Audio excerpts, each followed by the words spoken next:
Google Tensor is the biggest mobile hardware innovation in the history of the company. It's the culmination of years of investment in AI and Google's deep experience in silicon. The name is a nod to tensors, a building block of machine learning computation. The Tensor name also connects it to Google technologies like TensorFlow, our open source AI and ML software library, and our tensor processing units, which Google developed to power machine learning in our data centers. The Tensor chip is specifically designed to offer Google's latest advances in AI directly on a mobile device. This is an area where we've been held back for years, but now we're able to open a new chapter in AI-driven smartphone innovation. Tensor also gives us a hardware foundation that we'll be building on for years to come, so you get the personal, helpful experiences you'd expect from a Google phone. Monica's here to explain what's so different about Tensor.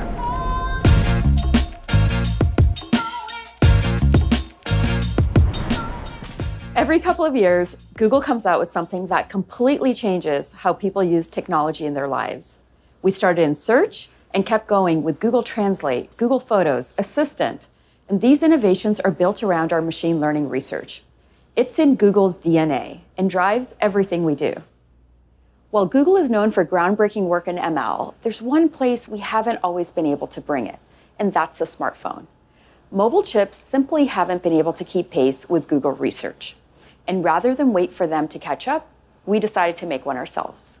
We needed a chip that was engineered to fulfill our vision of what should be possible on Pixel. So, a few years ago, Google's team of researchers came together to collaborate across hardware, software, and ML. The result of that work is Google Tensor. We approached Tensor differently. Every aspect of Tensor was designed and optimized to run Google's ML models. This permeates our entire chip. We're fortunate to have great insights when it comes to ML, and built our chip based on where ML models are heading, not where they are today. Starting with the integrated ML engine, the TPU, it was custom made by Google Research for Google Research. For the image signal processor, or ISP, we brought key algorithms directly into the silicon for power efficiency. Even our choices for CPU and GPU were designed to complement our ML to deliver advanced computational photography. The CPU cluster is a 2+2+4 configuration.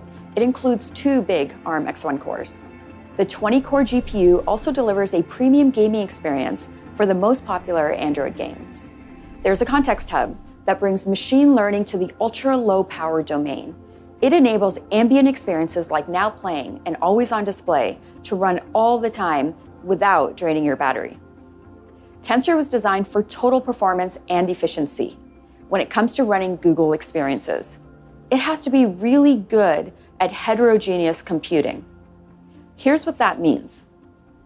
As software applications on mobile phones become more complex, they run on multiple parts of the chip. This is heterogeneous computing.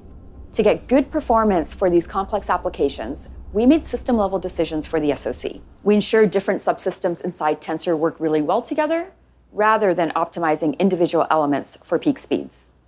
Peak CPU and GPU speeds look great in benchmarks, but they don't always reflect real-world user experience. Pixel 5 is a good example of our approach. Google software delivered a great experience, even on a chip that didn't win on benchmarks. Don't get me wrong, Tensor's CPU and GPU are much faster compared to any past Pixel. But what matters more are the brand new experiences enabled by Google Tensor that weren't possible until now.